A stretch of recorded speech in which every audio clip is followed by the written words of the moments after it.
This boy and girl coming home from school look quite content with life. They're looking forward to an important date, dinner at home with the family.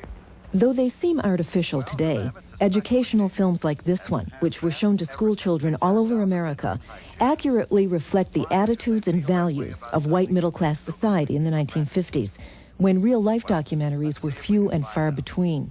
Doesn't that sound exciting to you? Their purpose was to teach kids the proper way to behave, and to repeat and reinforce a set of rules.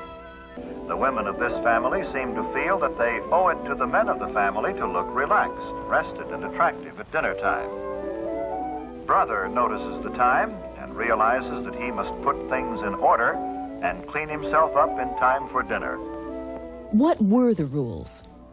One of them was obey authority. Don't ask questions. In the 60s, millions of young people would renounce that one. These boys greet their dad as though they are genuinely glad to see him, as though they had really missed being away from him during the day and are anxious to talk to him. This is the time for pleasant discussion in a thoroughly relaxed mood. They don't pick this time of the day to spring unpleasant surprises on Dad. Let father and mother guide the conversational trend if they desire. After all, they made all this possible. My impression of that time was that a child was to be seen and not heard, and that we were never allowed to express anything that was negative. Another rule, control your emotions. In the 60s, masses of baby boomers would reverse this one and, quote, let it all hang out. Oh, I'm so happy. I could be a model or a cover girl. Hey, what's gotten into that crazy kid's sister? Oh, Jeff, don't be that way. Notice how Mother seems to become angry herself because of Jeff's anger. Perhaps she shouldn't, but anger is a violent emotion, and we often see an induction of behavior or spread of emotion to other persons, almost like a contagious disease. Well, what makes you think they look at your clothes?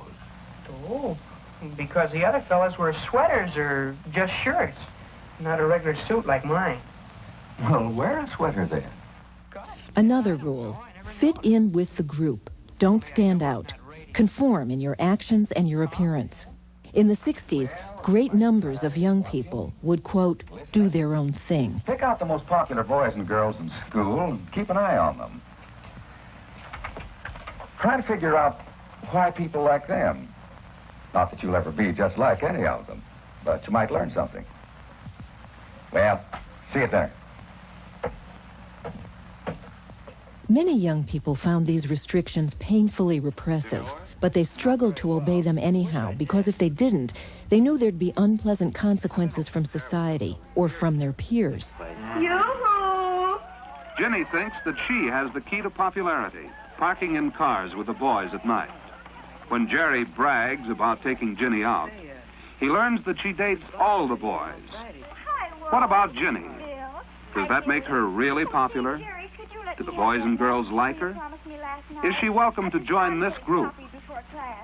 Hi, Betty, Ellie. You can rest your tray here, Jenny, for a minute. Thanks. Say, Wally, how's the play coming along? Oh, okay, Jenny. Here, Jenny. No, Thanks, girls Jerry. who park in cars are not really popular. Not even with the boys they park with. Not when they meet at school or elsewhere. Nothing like being Miss Popularity. Yeah.